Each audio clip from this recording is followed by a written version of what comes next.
don't wanna leave. Ooh, but she won't let me stay. Hey,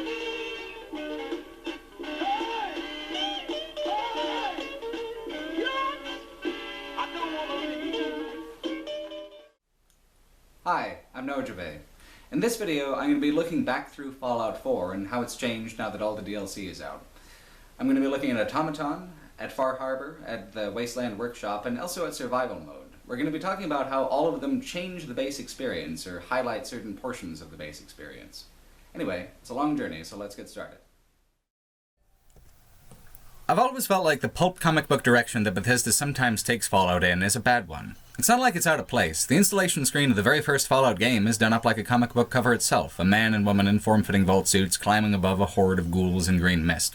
There's nothing amongst the silly, ridiculous stuff that Bethesda does in Fallout 3 and 4 that doesn't have an equally ridiculous counterpart in Fallout 2. Still, when I heard the first major Fallout 4 DLC would be bringing back the Mechanist from Fallout 3, I wasn't too happy about it. The shallow and melodramatic conflict between the Mechanist and the Antagonizer highlighted a wide range of complaints I have about the quality of writing in Bethesda Fallouts, primarily that it's based more on memorable concepts and deliberate gags than on detailed character and world building. Superheroes are a nifty-fifties kind of thing. Why not tap into the vibe of that late Golden Age, early Silver Age period of superhero comics? Put that in the game. In Fallout 3, the Mechanist was part of a straightforward quest chain called the Superhuman Gambit.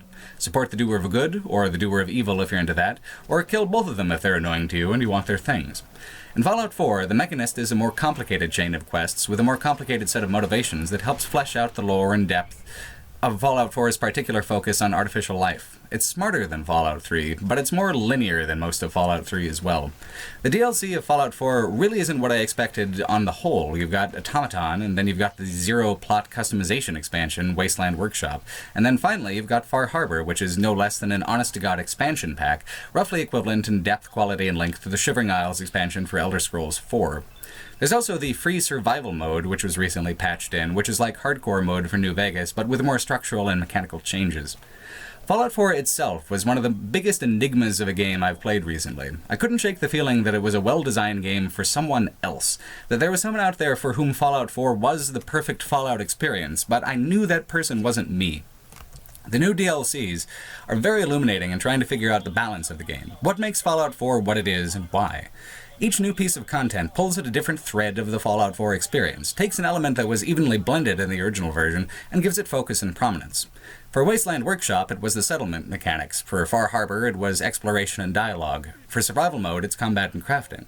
For Automaton, it's that comic book feel of the world. One of the most in-depth and well-liked quests of the base game is the Silver Shroud questline, where you don the gear of a pre-war masked Avenger. In the quest, you go around righting the wrongs that the post-apocalypse would otherwise let pass unnoticed and take down a ring of murderers and thieves, all the while leaving the Shroud's calling cards at the scene of the action. Automaton allows you to play through its entire length pretty much in character as the Silver Shroud. You can also play it straight and show up in power armor. The plot and different outcomes don't really change that much if you do, but you'll lose much of the spirit. Automaton is a superhero story, where instead of choosing between the Mechanist and Antagonizer, you, the player, are the protagonist, and the Mechanist is always the villain, and the story plays out in its melodramatic and ridiculous way, whether that tone suits the player or not. So, the game lets the player adopt this secret identity, the Silver Shroud, whose ridiculousness feels more appropriate to the story. That said, Automaton is still more creative than just a high-budget version of the Superhuman Gambit quest. Focusing on robots, with their rigid, artificial, and sometimes delusional ways of looking at the world, helps highlight what's special about the Institute's technology and synths like Nick. In the beginning of the Automaton quest chain, you run across a robot who explains why the Mechanist armies are gunning down everyone in the wasteland. They're here to help. The Mechanist has given them a simple instruction: help everyone in the Commonwealth. At first they were friendly, but more often than not, intervening in the lives of settlers and scavengers created more problems than it solved. Kindness was not helping. Life is hard and complicated. What would help everyone best is if they were all cold and in the ground. It's the simplest, most elegant solution if these robots are supposed to help absolutely everyone. Less people, less problems, no people, no problems. Wasteland helped. The question for the player is whether or not this is what the Mechanist intended. Are they a deliberate villain or a careless one? To discover the Mechanist layer, you'll have to build a robot that acts like a kind of walking key to the installation. This will fork the DLC in its two directions, towards a pretty interesting but otherwise linear journey into the world of robotic ethics, and into a whole new customization suite just for robots at your settlement. The Mechanist layer is one of the few things in Fallout 4 that feels tightly connected to the lineage of the franchise as a whole, since it reaches deep into the Fallout tradition. In the Sierra Army Depot in Fallout 2, you had the opportunity to extract the brain of one of your traveling companions and stuff it into a robo-brain chassis, or else use one of the brains provided, sitting in storage for hundreds of years. Well, the Sierra Army Depot wasn't the only such facility. The Mechanist layer is where robo-brains were mass-produced, harvested from the brains of criminals and dissidents. As you explore the facility, you'll find logs from the various heads of robo-brain development and security, some of whom felt a zeal for progress at all costs, some of whom had moral objections and were ultimately removed from the project, and a few who were just regular old cowards, doing evil knowingly to collect the paycheck. Still, you learn the history of the robo-brains. Most of them are crazy, which is why the ones wandering the wastelands of previous games are so frequently hostile. It's brute force science, churning through hundreds and hundreds of human subjects, all of whom had their brains extracted to make incremental improvements in the design. The worst criminals were often preferred for the combat models. When you look at what the Institute is doing, creating doppelgangers that allow them to influence the Commonwealth as they please from a distance, it seems more humane. You know, for an authoritarian sci-fi power grab. The synths are subtle. They feel things. They are their own creatures, yet are still designed to perceive things from a human perspective. The robo-brains are like technological cannibalism, treating humans and human consciousness as a mechanical part to be assembled and disassembled. Pure robots are earnest in what they are, and are only really capable of unhappiness when they can't fulfill their function. Think of Codsworth's near breakdown of the state of the kitchen linoleum in a post-nuclear world. As fractured a narrative as Fallout 4 has, letting you complete parts of it intermittently over dozens of hours, one thing it does accomplish from a science fiction perspective is showcasing what a diversity of approaches and possibilities there are for artificial consciousness. A robo-brain is a robot who used to be a human, a synth is a robot who's designed to mimic a human, and a run-of-the-mill robot does what it's programmed to do, and its limited capacity to interpret that programming. The Mechanist as a villain is not very impressive. She's misguided, not evil, a woman who read the Mechanist comics once upon a time, and when she discovered this facility, sought to restore order and justice to the wasteland using the broken and amoral tools of the past. It was never going to work out. You can speak to her as the Shroud, but when the fighting is over and the realizations are made, she gives you the costume and you speak as regular folks, Wastelander to Wastelander. It was an earnest mistake, made out of foolish idealism. The technology behind the facility, though, that was a deliberate cruelty. The Mechanist's mistake was scale. If you want a genuinely helpful robot, you've got to do it carefully, one robot at a time. Fallout 4's interpretation of what player choice really means in terms of impact has always skewed much further toward the mechanical systems than towards the dialogue and plot. You can choose how you deal with the Mechanist, your attitude, and if she lives or dies, but whether or not you're kind or cruel, something like 95% of your experience playing Automaton remains the same. It's in the robot customization that you get the choice. Do you want Codsworth to have tank treads, or maybe a lightning coil for an arm? It's a tremendous amount of player choice, but it's kind of strange. There's definitely a lot of fun to be had with Automaton's robotic accessorizing, but it came at the expense of more story and new environments. Automaton can take 3 hours or so, but it feels much slighter than many of the Fallout 3 DLCs. Even the ones I'm not too fond of, like Mothership Zeta and Operation Anchorage, felt like massive and distinct additions to the world. They were departures from the main game world. Automaton is not. It's half cosmetic DLC, and I think it's perfectly fair to argue that juggling different armor statistics on your robots is fundamentally cosmetic, and the other half feels almost too straightforward to be true. There's very little to explore that's new in terms of the game world, just a few new dungeons and a few new excuses to go to old dungeons. Wasteland Workshop, the second DLC, hugely compounded my frustration with how DLC was being handled so far in Fallout 4. It's all about adding new mechanics to settlements, like setting traps in the wild for enemy creatures who can make fighting arenas you build in town. So, like Thunderdome, but modular and highly customizable. Most of everything in the DLC is just expanding the number of architectural and decorative choices you've got in the Settlement Workshop. It's the Fallout 4 Live and Large expansion. Wasteland Workshop completely defies the expectations someone would have for Fallout 4 based off of how Fallout 3 and New Vegas went about it. In terms of how much I enjoyed it personally, I'd rank it tentatively above Horse Armor. That's the thing, though. I'm just not the target demographic for this DLC. Fallout 4 is a deliberately forward-thinking game in terms of how people are consuming games these days. I still use the arrow keys. That's so outmoded that the PC version never even expected the arrow keys to be used for movement, so it uses them in Workshop without letting you rebind them. When I first played, I thought you had to stand still every time you placed an object on account of it, until folks in the comments puzzled it out for me that the problem was more or less a personal one. Fallout 4 is meant to appeal to all the people who have come to gaming recently, and for many of these people, especially young people, their entry point into the hobby is Minecraft. The prevailing wisdom is that the ability of the player to reshape the world in a physical, tangible, deliberate way is more appealing than the kind of long-range plot consequences that games like New Vegas need ending slides to keep track of. For New Vegas, the DLCs were deeply intricate in their plot and their level design, but you left them with a little more than memories and a new weapon or two. In Fallout 4, the story is about the player, about the lone survivor, and how the wasteland bends and twists to please them. Wasteland Workshop is about taking pockets of a wild, dire apocalypse and turning them into whatever the hell you happen to want. Besides, it's not too different in spirit from the Hearthfire DLC for Skyrim, although the fact that the DLC scheme is closer to Skyrim than New Vegas is still frustrating to me. The funny thing is, while I thought that the Wasteland Workshop was pretty pointless while I was playing on normal game modes, the new survival mode made me actually enjoy a good section of it. It's not the DLC I wanted, but I'll grudgingly admit that it's a perfectly appropriate DLC for Fallout 4.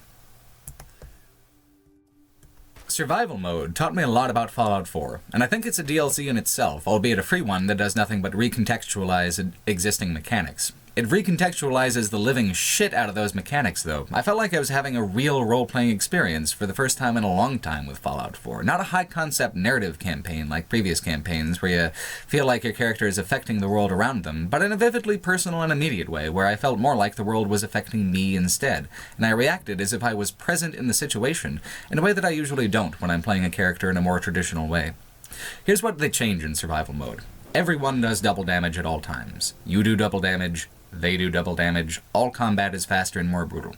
You have to eat, you have to drink, you have to sleep, you can contract disease, carry weight is reduced, ammunition has weight, and you can only save your game by sleeping in a bedroll or a real bed. All autosaves are disabled, and so is fast travel. You have to walk everywhere.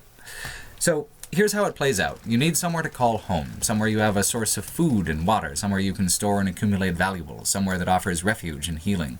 Because out there, you are always dying. Each mile is a victory of sorts, and you play in increments of days, not doorways. In the regular game, you autosave every level transition. You can quick save in conversations. You choose outcomes from a number of options, but seldom is there a compelling reason to accept a negative outcome.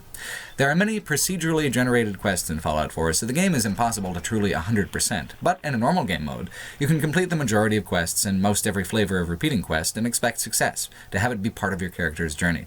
In survival mode, you accept mistakes and failures and then incorporate them into your character's overall journey alongside your heroic successes.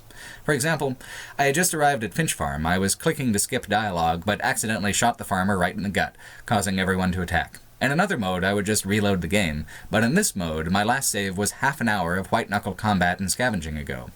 Taking back my accidental discharge meant losing the entire day's gains, so I killed everyone at Finch Farm and slept in their beds. And it wouldn't be the last time I murdered for something petty in the game either. Being the good guy in a game is easy when the game is easy, like in BioShock. There really isn't much of a penalty for sacrifice and taking the moral high ground. But in survival mode, all this junk in your inventory is worth something. It's worth the time you spent finding it, the care you took selecting it over other junk in your reduced and limited inventory, and it gets to the point where it feels like maybe it is worth killing over. Giving something away, like caps or medicine, hurts you. Doing something without asking for a reward hurts you. To actually play a good character in survival mode, a moral character, you have to sacrifice in a meaningful way. And no matter how kind my character is in the future, I still killed a man and his whole family because I wanted him to be quiet and needed somewhere to sleep.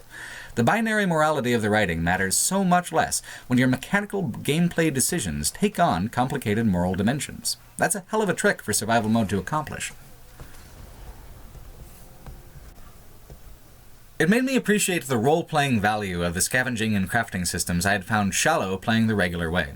The missing thing, the thing that made my whole Fallout 4 experience feel incomplete, was consequence. I've seen the vast majority of what the game has to offer, but it all feels new when you can't even fast travel. The slowness of the pacing is part of the thrill. Survival mode is best in the early and mid-game. Later on, I've heard it kinda starts to break mechanically. I have no interest in playing a completionist playthrough of my survival mode character, though. Each day is new. I start at the bed where I last slept, and move on until I find the next one. Sometimes I go and do a quest, sometimes I go hunting for a particular crafting material, sometimes I spend the whole day in Sanctuary farming moot fruit. It's sad that I killed Finch because his question to the lone survivor, "Do you think you'd ever be the type to settle down and farm?" was laughable the first time I played the game and prophetic the second time with survival mode. I cleaned up the whole neighborhood, put beds and rugs in all the houses, and tore down the houses that had collapsed. I left some of the cars on the side of the road for visual flavor. And I fixed up the lone survivor's house. And I gotta admit, the message prompt "Scrap Sean's crib," it was also an actual role-playing moment, accomplished with a crafting interface. The protagonist's world is gone forever. What does it mean to live in the new world? I know what happens to Sean as a player who's beaten the game, but from the character's perspective, would they really follow so quickly? Would they really set out immediately into the dangerous unknown to die time after time after time? Or would they compromise, tempering hope with pragmatism?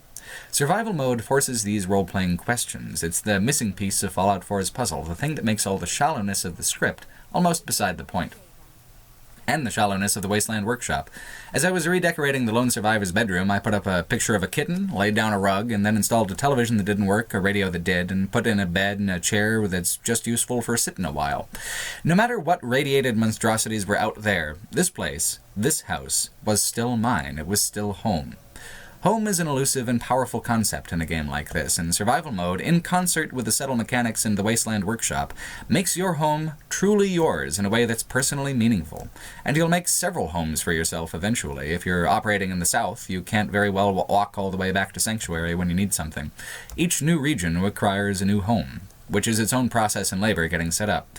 All the details of statistics and scavenging seem to make more sense. Armors work differently too in survival mode. They matter more, and power armor actually does make you close to bulletproof, for a time. Survival mode does to the mechanics of the software what the player might do to a rad stag in the game world under survival mode. It uses the whole damn animal for once. Far Harbor, the final and largest DLC, took me by complete surprise. I had settled into the new ways of doing things in Fallout 4 and made my peace with the complexities I like and the simplifications that I don't. I wasn't expecting Fallout 4 to ever actually give me what I asked for in the first place, but with Far Harbor, it up and did.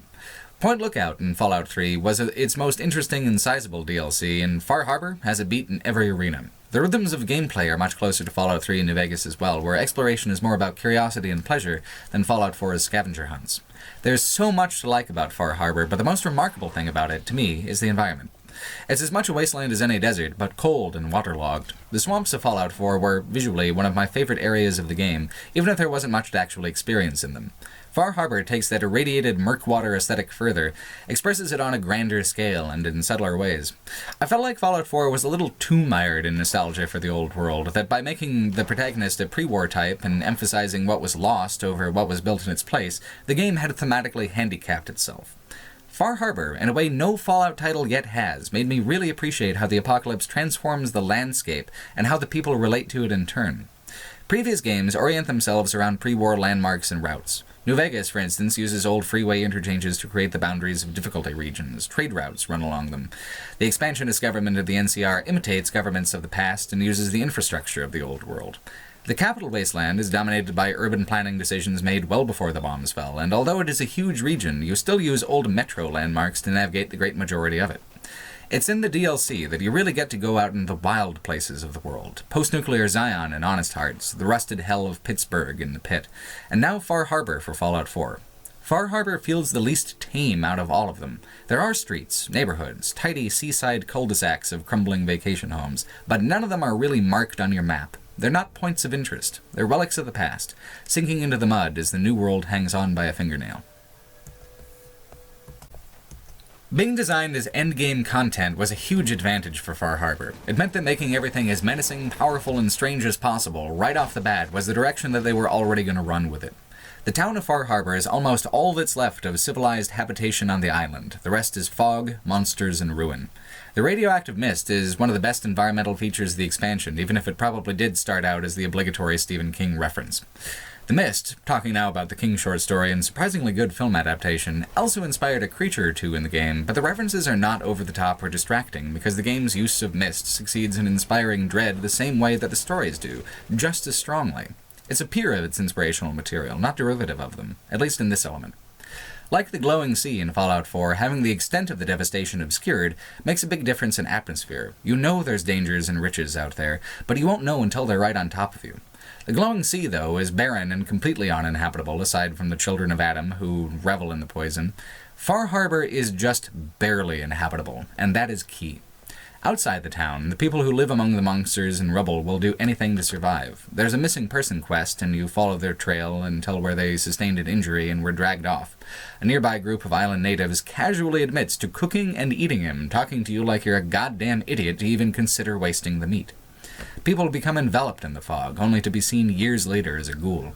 And on top of it, you're almost always taking radiation damage and being hunted by the massive and vicious fauna of post-nuclear Maine. When you couple this with how the environment almost completely disregards the old street patterns and landmarks of the pre-war world, you end up with something that feels completely wild and untamed. Maine, after all, was once an isolated and savage part of the landscape in real life too, but civilization took the fight out of a lot of it many decades ago. Part of the aesthetic of Far Harbor is seeing nature reclaim what's hers, giving the feeling that humans were never really meant to have any ownership over this place. That's reinforced by how, although the landscape is obviously poisoned and amplified by the radiation, it's still lush in its own sick way. There are forests and falling leaves, awful angry brush, signs that humans are hardly the only creatures to have adapted and pushed back against the end of the world. Far Harbor is truly post-apocalypse. It's moved on from the damage caused a long time ago. I enjoyed how verdant the Commonwealth was back in the main campaign, but Far Harbor is something else. It's only a wasteland to humans. To the creatures acclimated to the apocalypse, it's the beginning of a new wilderness. The environment is only one of the areas of design that got a lot of attention. The other most important is the script. Far Harbor has some of the best dialogue I've ever seen in a Bethesda RPG, and I'd put it on par with New Vegas. When describing Far Harbor before it came out, Bethesda said that it would be the largest single-content expansion since Shivering Isles for Oblivion. And there's more to that comparison than just landmass. Oblivion had a similar kind of disconnection between the player and the characters as Fallout 4 does, where mechanical design and player freedom to 100% the game can come at the expense of actual role-playing and consequence in the plot. Fallout 4 has settlements and factions, Oblivion had strongholds and guilds, but Shivering Isles was a serious break from the norm, an extraplanar excursion way more creative than the fire and brimstone plane of Oblivion. Its characters and locations were more memorable than the grand majority of template dungeons in the main campaign. So too with Far Harbor for Fallout 4, but with an added focus on making the dialogue seem more natural and thematically weighted than what's in the base game.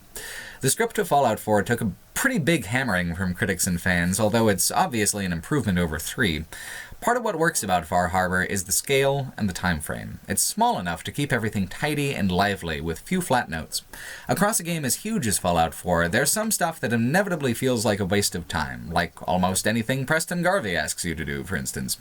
Far Harbor takes the time to make almost all the NPCs feel distinct, and to give them quests that make sense for them personally, and help the player understand the way the island's various factions and leaders interact. Even the hammiest element, the children of Adam, are given more nuanced attention than you'd expect from what was in Fallout 3 and 4. Here, the way the cult operates internally is finally discussed, and it actually makes sense. In Fallout 3, Megaton's bomb quest and the Children of Adam were basically a comedic tangent. Blowing up the whole town for a mean man in a tower is a cartoon villain thing to do, and the cult was equally one-dimensional. In Far Harbor, they start with the idea that science jargon, taken out of context and given spiritual weight, would be compelling to folks born into a world whose long-lost accomplishments really might as well be divine magic. Then it shows how the savage environment of the island traps the weaker members within the cult. They wouldn't survive an escape attempt if they tried it. And then it shows how the cult habituates its members to obedience and paranoia. It's vivid. It feels like something you might see in an old-school Fallout. You kinda did, after all, with Hobologists in Fallout 2. Far Harbor's Children of Adam actually make more sense and feel more grounded than the characters and motivations of Hobology in the second game. Credit where credit's due. The writing in Far Harbor is excellent, and a lot of that excellence comes from the fantastic attention to detail and context. The frame of Far Harbor pulls on some of the better parts of Fallout 4, where you're doing post-nuclear detective work with Nick Valentine. A couple of homesteaders on the far northern beach have a daughter who's become convinced that she's a synth, and has run off to find a colony of free synths living up in Maine. When you find the colony, you'll find it being run by the only other synth in the world like Nick Valentine, his brother by assembly line, Dima. Dima's a great character, warm and cold in all the right places at all the right moments for satisfying science fiction. He also serves an important purpose in the arc of the whole game's narrative. Dima is a creation of the Institute, an escapee, but his values and methods are directly descended from theirs. The good solution to the plot involves covering up Dima's misdeeds and manipulations, which he hid even from himself. If you let it come to light that the island has been played by a robot puppet master for decades, no matter how seemingly good-natured a puppet master, there's going to be riot and there's going to be bloodshed. The status quo of the island is deadly and cruel, but it needs to be gently nudged in the right direction to improve anything for anybody, not have its most volatile personalities shaken up and made to fear each other. Since this is a Fallout game, you can also sow that fear and discord throughout the whole area and end things with massive explosions and bloodshed. But what Dima's plot is all about is that the moral choice is not between good and evil, but between order and entropy. Whatever cruelties the Institute inflicted were done to hold back a new dark age. Dima thinks he's better than the Institute, but he's just the same. And the realization comes slowly to both the player and to Dima himself. The strangest part of the DLC by far has to do with that memory loss. At the beginning of the expansion, Nick doesn't recognize the old friend asking him to make the journey. He was never intended to live for so long. His memory storage overwrites itself. He forgets. Dima's constructed his observatory sanctuary at least partly to house all of his experiences inside of databanks. The sequence is extremely derivative of Mass Effect 3's Geth mainframe levels, but you do go inside a computer program to uncover his hidden memories. There's a long sequence of puzzles, and the last is optional, and incredibly difficult. It took me a little over half an hour to figure it out, but it just goes to show you how humongous a chunk of content Far Harbor is. Some of the absolute best content in Far Harbor is hidden, too. The most notable is the Cliff's Edge Hotel, a crumbling Art Deco luxury resort with the seal of a vault out front in the parking lot rotunda. It takes a while to make your way through the hotel into the basement where the vault entrance is, but once you get there, buckle up. You're in for a goddamn robo-brain murder mystery. The original intent of Vault 118 was to pit the rich upper-class guests against the lower class, with the seal between the different habitats and control of the Overseer. But the regular guests never arrived, and the VIPs had a very important person indeed amongst them, the man in charge of the robo-brain program you uncovered in Automaton. He convinced everyone in Vault 118 to wait out the war in robo-brain bodies, and for hundreds of years now, everyone's been trying to live as they always have, in their luxury vault, and ignore the fact that the world died a long time back. This vault, Vault 118, has one of the most powerfully melancholy moments I've ever seen in a Fallout game. Any Fallout game, and I found it just by poking my nose around. Past the restrooms, pristine and unused since everyone chucked their meat bodies a long time ago, is a little cave with sand and water and a painting of a beautiful golden beach.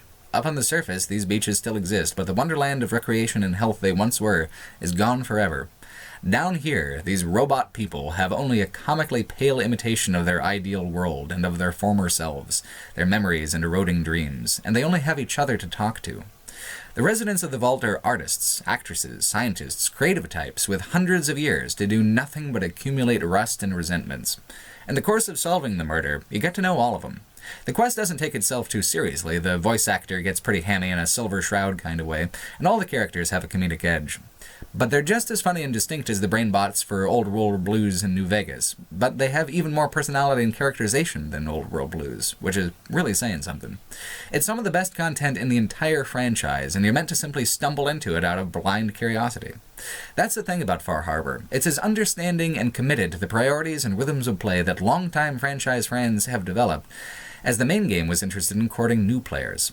It's an expertly designed expansion that's rooted to the bedrock in the lore, themes, and emotions that made the franchise so beloved. It's sometimes difficult to age alongside your favorite media. Fallout has always been one of my absolute favorites, for a good chunk of childhood and all of my adult life. When Fallout 4 came out and I struggled to get into it, it was a weird moment for me. Did I grow out of Fallout, or did Fallout grow out of me? After playing the DLC, I'm pretty confident that it's the latter. Far Harbor is everything I wanted from Fallout 4, and it gave me all the feelings of freedom, wonder, and intense connection to the game world that I'd been finding so elusive. But I also got many of those things from survival mode. What makes a person's favorite game their favorite game is a surprisingly delicate balance of complicated elements. To make a Fallout game that feels right, that feels authentic to the franchise, you have to balance art design, sound design, the tone of the script, the lay of the land, the statistics of combat, the moods of moments both violent and mundane. Any change in any of these areas alters the feel of the whole thing. New Vegas was made by many of the folks who worked on the original games, and they were very deliberate in translating what worked then into what works now. Outside of Far Harbor, Fallout 4 is divorced from that traditionalist approach. Fallout 4 wants to break free of the design expectations it's been carrying around. Bethesda wanted the freedom, as a developer, to pursue the dominant RPG trends of 2015 and onwards, not the well-worn methods of 1997. Fallout 4 is an artistic work. It contains many artistic achievements, but it was made for profit by a business. As much as I'd like to ask Bethesda to make games exactly as I like them to be, the way I'm used to, according to my design values, they're going to do what makes sense to them as a business. Automaton and Wasteland Workshop intensify many of the elements of customization that I found shallow and pointless, but it gave them so much attention that it finally clicked for me why other players from more contemporary gaming backgrounds might find more meaning in it than I do.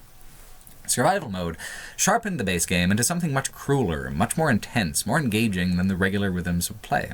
The slowness of it connected me to Fallout 4's design decisions in a much more impactful way than the regular game difficulties. And then Far Harbor, a real gift to someone like me, a massive and impressive thing that shows that Bethesda is entirely capable of designing a Fallout game that's family to what Black Isle and Obsidian have done, as opposed to the evolutionary offshoot that most people perceive it as, if they put in the care and attention that's needed. It's just that an astounding amount of care, thousands upon thousands of details, small and large, is needed to make a Fallout game feel like a Fallout game. To be experimental with it, as Fallout 4 is, invites frustration from folks like me. That doesn't mean we're always justified in being a grump about it, though. The ultimate scope of Fallout 4 is too huge to be reduced to one person's list of thrills and disappointments. Sometimes that's the Fallout I want, sometimes it isn't, but always underneath is solid and considered design and craftsmanship. It's not my favorite Fallout game, but I see now much more clearly how it could be someone else's thanks to the DLC. And thank you for watching. I'd like to take a moment to thank by name the people who are currently donating $10 a month or more to me on Patreon. My channel is entirely crowdfunded, and it's through these people's generosity that I'm able to keep doing what I'm doing and make videos like this. People like Cassie, Comfy Hat, Tom, Ron Gervais, Christian Zacharianson, Soaib Sheik, Pat Hay, Baldur Carlson, Dennis Clark, Dalton Seiler, Ken Young, Jake Brennan, Kevin DeBolt, Nick Cole-Hamilton, Brian Hill, Nobody, Kumarin Vishian, Justin Hughes, Niles D. McDonald, Igor Babuk, Andrew Steele, Jared Meyer, Jody Warren, Paul Cocker, Simo Polakowski, Rob Tackett, Stephen Potyuk, Sasha Aya, Jake Mays, Divi Faust, Martin Markov, Brandon Boat, Alex Zelato, Colby Howard, Lee Jones, Yuri Petnis, John Wash, Kumel, Pierce McBride, Jake Dobbs, Carl Gleason, Gordon Moon, D, Ariel Badger Release, Sharif Kazemi, Jack Harvey, Kyle Brown, Morgan, Nathaniel Tenzaro, Grenville Wilson, Alexander Heavens, Matthew, Rob Clark, Dylan Sidley, Tim Marsh, Devin Fitzpatrick, White Zero, Bradley Smith, Irvin, Matthew Zender, Pay, Alexander Dmitriov, Andreas Larson, Stephen Primo, Bob Belcher, David Gilbreth, Trivium Art History, Joshua Vivi, Harley McAvoy, Oliver Hendliken, Sangustin, Joe Wolf, Kimmo Heikkinen, Chris Larkey, Jeffrey Knudsen, Amir Aguilar, Stephen Lark, Preston Allen, Ryan Gunst, Brad Wallace, Nathan Campbell, Connor Biblow, Tizar Vicarian, Joe Hewison, Daniel Mower Myrie, Angel-Headed Tipster, Cameron, Spyro Sedaris, Annex of Rhodes, Niels Bachfrummer, Dewey, Aiden AK-47, Josh Farkas, Ivan Marino, Brad Carr, Colin Lars Ingvar Anderson, Martin Scanning, Galak, Brett Galmo, Martin Karsten, Jason K, Noah Duggins, Aaron Albach, Wesley M, Eugene Watson, I Cannot Fly, Alexander Leister, David Fry, Michael Atwell, Boris Nielsen, David Reed, and Cameron Jackson. Thanks again for watching.